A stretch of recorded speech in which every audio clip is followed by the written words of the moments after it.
I was a new nurse at our hospital and only been working there a couple of months. I had brought a patient of mine up to day surgery from the ER for an endoscopy, and they called back down and asked me to bring her family up because she only spoke Italian and not enough English, and they needed someone to consent for the procedure. After dropping them off, I walked past the waiting room to head back down the hall to the elevators. I took the back way to get to the ER, and the hallways are all deserted. It used to be the pediatric wing of the hospital, but that is all shut down for years, and the rooms are just empty and full of broken equipment and beds and crap. As I reached the old nurses' station at the T-junction between the pediatric hallway and the hallway that goes to the elevators, I saw a little girl standing across from the nurses' station further down the hall. She had big pigtails, was wearing a brown dress, white shoes, holding a teddy bear. I thought perhaps she was a family member who had walked away from the day surgery waiting room. I was concerned that she would go into one of the rooms and get hurt or lost. So I said, "Hey little girl, what are you doing? You don't need to be over there. You're going to get hurt." And I walked around the nursing station to go grab her hand and bring her back. I shit you not, she vanished as I got about 15 feet away from her. Every hair on my body stood up straight, and I turned and ran like a bat out of hell down to the elevator. I pounded that button for what seemed like an eternity until the elevator got to the floor. As I got back to the ER, I walked up to the nurse's desk, white as a sheet, and one of the older nurses looked at me and said, "Jesus Christ, what's wrong with you?" I remember babbling like an idiot as I tried to tell them what happened. After listening to me for a moment or two, the nurse said, "Oh, you saw the little girl ghost. She's been around here for years." And I remember saying, "Well, thanks for telling me about it before this." Apparently the ghost has even been seen down in the ER, ducking in and out of patient rooms and peeking around curtains. My wife worked up on the 7th floor, and she said that one time on nights a whole row of patient rooms started yelling about a little girl that was running around in the rooms. I guess she gets around.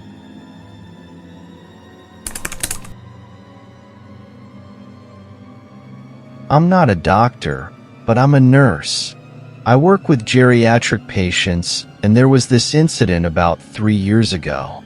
Before I explain, let me say that I don't believe in ghosts.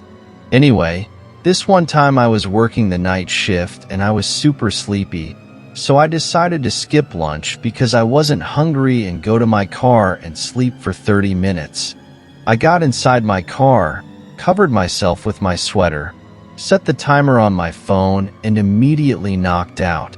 I'm dreaming, but in my dream I'm still awake, just sitting there. Someone taps on my car window, and I see that it's one of my patients. We'll call her D. Surprised, I ask D what the hell she's doing outside, and she tells me she is looking for her daughter. I tell her to go back inside and that we will call her daughter in the morning. My patient becomes angry and starts banging on my car window. I kind of freak out and try to reach for the door handle to get out and calm her down, but I quickly realize I can't move. Let me add that I frequently experience sleep paralysis, so even though I am asleep, I realize what is happening. I fight it and try squirming my body in an attempt to wake myself up. I finally manage to wake up, and my heart is racing and my forehead is a bit sweaty. I sit there for about a minute, realize it was all a dream, and roll the window down to cool myself off. My break is over and I clock back in and see that my supervisor and 2 other nurses are huddled in front of a room. I am still by the station clocking when they see me and call me over. I walk over thinking maybe something was wrong with the ventilator or the patient fell, but my supervisor tells me D died while I was on my lunch break. Since most of our patients are DNR, I was not paged. It took a couple of seconds for the message to register, and I freaked out internally. I got goosebumps but didn't mention anything to my supervisor about the dream. I don't believe in ghosts or anything like that, and I mostly likely had that dream because she was the last patient I interacted with before my break. So she was still on my mind, and I was mentally going over my patient's charts in my head.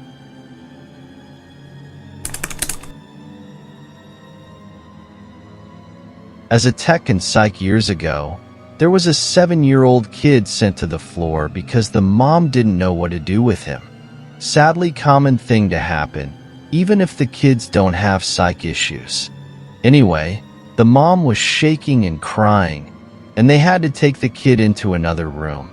She was genuinely afraid of her own son. She had suspected something was wrong when she kept finding mutilated animals in the backyard, but never heard or saw coyotes or anything around. The neighbor's smaller pets started disappearing. The boy had an obsession with knives, hiding them around the house, denying anything when the mom confronted him. Then when the two started getting into arguments, he would get really violent and hit her, push her down and kick her, threaten to kill her. On multiple occasions, she woke up in the middle of the night with him, standing beside her bed, staring her in the face. She put extra locks on her bedroom door to feel safe while she slept.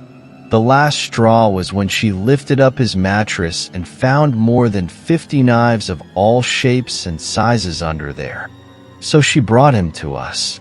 I remember talking to him, treating him like he was just any other kid that came through. He seemed remarkably normal, until you spoke directly to him. He had this way of looking right through you. Or maybe like he didn't see you at all while you were speaking. He would respond like a robot, like he was just saying words because that's what we wanted to hear. And B would always put on this creepy, dead-looking smile, like all mouth and no eye involvement in the smile. Especially when he would get away with something, like taking another kid's markers and they couldn't figure it out. Still gives me chills laying here thinking about him. I had to get up and close my bedroom door.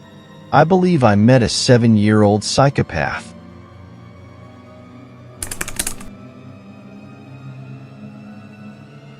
He was on a night shift a few weeks into his first job as a qualified doctor and got a call from a ward to say a lady had passed away.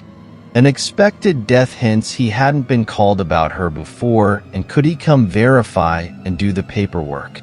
It's a busy shift with lots of sick people to see first, so he takes several hours to get there.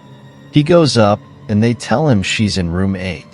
The door to room 8 is slightly ajar, and the room is dark. Now, she was in a side room, but most patients there were in shared bays of 6 beds, so you get into the habit of not turning lights on. In his nervous haste to make sure it didn't look like he was nervous, he slipped into the room armed only with his little pin torch. The window was slightly open and, he swears, the blind rattled against the sill as he crept towards the bed, the tiny circle of light from his torch picking out the rumpled white hospital blanket, only a very slim rise showing where she lay as she was a tiny old lady, just skin and bone. Finally, the light plays over her face, and he has to bite back a little scream, nearly dropping the torch. For whatever reason, her pose in death is one of a horrified and horrifying snarl, lips drawn back to bare, likely false, teeth, the whites of her eyes showing in a fixed blind stare, and both hands up close to her face curled into claws, slightly overlong nails shining grimly in the meager torchlight.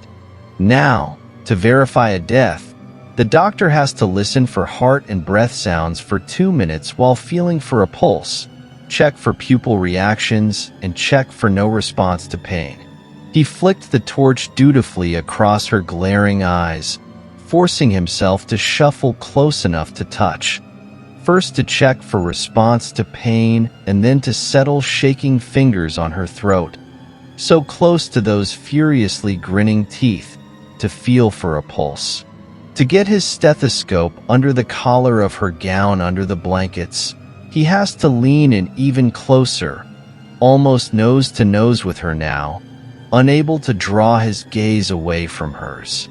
And he has to stand like that for 2 minutes, the seconds crawling away as he stares into that screaming face. He says there's no way he would have heard heart or breath sounds even if she had been alive. All he could hear was his own racing heart in his ears and, on a loop in his head, "Please don't let her move. Please don't move. Oh dear God, don't move."